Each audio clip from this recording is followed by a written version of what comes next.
He noticed the beautiful woman across from him at the coffee shop had touched her caramel macchiato for a few minutes. Then he saw the barista shake his head after speaking to her. He was a humble man with little money, but he had a big heart. He decided to approach the woman and do something that would change their lives forever. But first, he had no idea who she was. He didn't know what had happened, but then he noticed the woman was crying. And when he watched her wipe her tears away, he could see she wasn't wearing any makeup. She thought back to the moment that led her to this point. However, she had been unable to accept his generosity. She couldn't recall the last time she had cried. In fact, she had never cried in front of anyone at work. Everyone respected and feared her. She was known as the Iron Lady. The silence between them was comfortable. Finally, she broke it. "Can you pull over here, please?" she requested.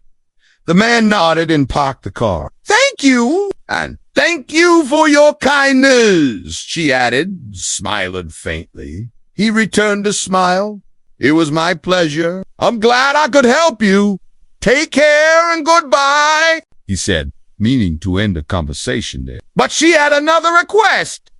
"Wait, I forgot something in the car. I appreciate your kindness. I'll bring the car back tomorrow." John nodded and smiled. Her mind was elsewhere as she thought about what she should do next. He did understand why she had asked him for gas money when she had paid for his brand new car. She had changed into comfortable clothes. The familiar surroundings brought back painful memories. Her perfect life here had turned into a prison. She couldn't stand living there anymore. He shrugged and went back to pumping her gas. She came back with the money and thanked him. She had an aura that set her apart from others. "I was just wondering if you were related to Mark Jones, the billionaire," she said. "That's my husband." "What?" John exclaimed. Suddenly, everything made sense to him. He recalled the expensive clothes and perfume she had worn. John couldn't stop thinking about Olivia and the unusual situation they had been in. Meanwhile, Olivia missed the sincerity she had found in him.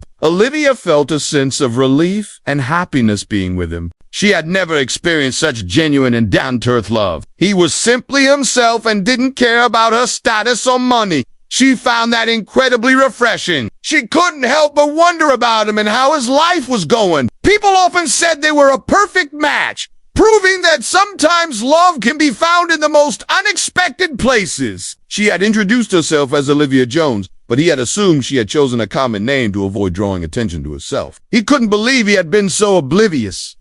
He couldn't explain it. Here's the key. "Thank you again for everything. I hope we can meet again someday under better circumstances." "Me too, Olivia," he replied. He watched her drive away in her luxurious car and shook his head in disbelief. He had no idea who she was, and yet he felt like they had known each other for a long time. "You have no idea how much it helped me," she said. "It was no trouble at all." "Are you sure you don't need anything else?" he asked. "Nope.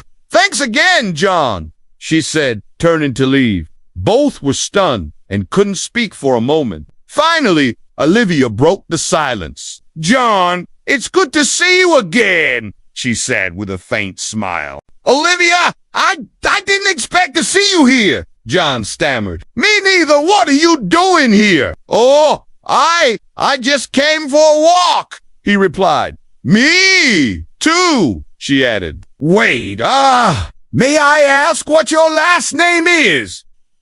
"It's Jones," she said. "Jones," he repeated. At that moment, he remembered seeing the nameplate on her mailbox. Sure enough, it read Jones. But that couldn't be possible. As she drove away, she kept thinking about his confused expression. She had never driven this kind of car before, so she wasn't sure if it had enough gas. Suddenly, the car sputtered and stopped. She sighed and turned to her right to see a man walking towards her. "Can you help me? I'm out of gas, and I don't have any cash on me," she told him. The man looked at her strangely. "You want me to fill up your gas tank? But how am I supposed to do that without money? Oh, I'm sorry, I didn't realize. I guess I'll have to find someone else to help me," she said, trying to hide her disappointment. "Wait, you said you have no money. How did you pay for this car?" she asked. "Oh, I just borrowed some from a friend," How much do you need? It's just a few dollars. Let me go inside and get it. She stepped out of the car and hurried into the gas station. All right, Olivia, take it. She got into his car and drove away. May I come back for it later? The man smiled. Of course. Here's my number. If you need anything else, don't hesitate to call me. She had decided to start a new life. She called John and asked him to pick up his car. Oh, good morning. I hope I'm not waking you up, he asked. No, not at all. I'm getting ready to go out. Can you come to my house to pick up the car? I'm leaving town, she replied. Oh, sure, I'll be there in half an hour. He handed her a piece of paper with his number written on it before driving away. However, her colleagues also acknowledged that she worked tirelessly, often spending long hours at the office, dedicating her entire life to her career. For the first time in years, she felt a sense of ease. She couldn't help but think of the kind man from earlier and the sincere smile he had offered her. I'll be right there in 10 minutes, he said, hanging up. Before she could respond, he had already arrived. He was a simple man, yet he possessed a sincerity and honesty that she found admirable. He had a wife and 2 children, and as he spoke about them, his face lit up with joy and pride. She realized that she liked him, but she couldn't admit it to herself or him. Here, he said, handing her his car keys. Take my car. I don't need it anyway. You can bring it back tomorrow. Are you sure? But I don't even know your name, she asked. My name is John, he replied. And yours? Olivier, she responded, realizing she had forgotten to tell him that she decided to call him. Much to her surprise, he picked up on the second ring. Hello, ma'am, he answered. Yes, it's me. From earlier today. Could I possibly bother you again? I forgot my wallet in the car and I need to get home, but I don't have any money to pay for a cab, she explained. She was still wearing her expensive perfume and stylish clothes, which cost thousands of dollars. However, the man had no way of knowing this. She had sacrificed everything for her success. She had missed important family events and neglected her health. Now, despite her accomplishments, she felt empty inside. She realized she had made a mistake. She needed to take a break to find happiness in life beyond her career. But where could she go? Where could she hide to avoid being recognized? At that moment, she wished she could disappear to start over somewhere far away where no one knew her. She had just been betrayed, hurt, and devastated. It was her fiancé, Thomas. She couldn't believe it. She had trusted him completely. He had asked her to meet him at the jewelry store to pick out an engagement ring. But when she arrived, she found him with another woman. He had betrayed her after breaking off their engagement. She fled. Feeling miserable, she had wandered around the city until she came across a coffee shop. That's why she had ordered the most expensive drink on the menu. It was the only way she could feel even a tiny bit of comfort,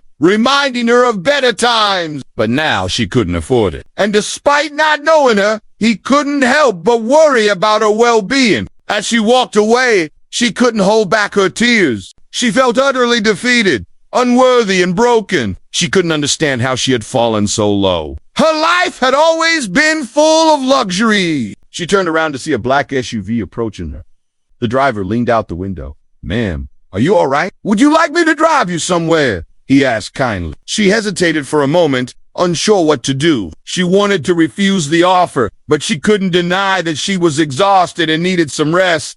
So she nodded her head in agreement. Growing up, she never lacked anything. Her parents had given her everything she deserved. Later, her intelligence helped her climb the corporate ladder faster than anyone else. Eventually, she became the youngest and first female CEO in her company's history. She had placed her hand over her mouth as if to stop herself from saying something. Maybe she was about to tell the barista she didn't have the money to pay for her drink. But before she could say anything, the barista shook his head again and spoke to her softly. Don't worry about it, it's free. She looked at him with wide eyes. But I can't. I don't, she stammered. It's okay. Consider it a gift from someone. The woman looked around to see who might have sent this gift, but there was no one else around her. Meanwhile, the man sitting nearby had been watching everything unfold. After sitting alone for a while, she finally went to leave. But the door opened at that exact moment, and a gust of wind blew through, ruffling her hair.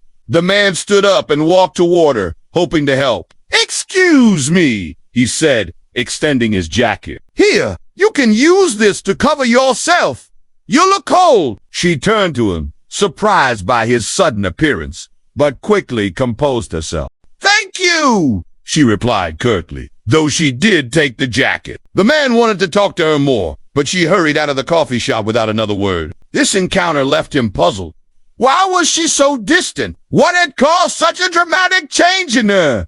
It bothered him that she was so upset. She stepped outside, clutching the jacket close to her body. But now none of that mattered. She felt like a failure. The barista, a kind young man, had taken pity on her, offering to pay for the drink. As she walked down the street, she thought about how she had always prided herself on her strength. As she walked, she heard the honk of a car horn, causing her to jump. The man drove her away from the city center, and soon they were surrounded by lush greenery and fresh air. She watched him go, feeling grateful for his help. Later that evening, after a whole day of wandering aimlessly, she found herself back at the coffee shop. On the other end, he understood what she meant.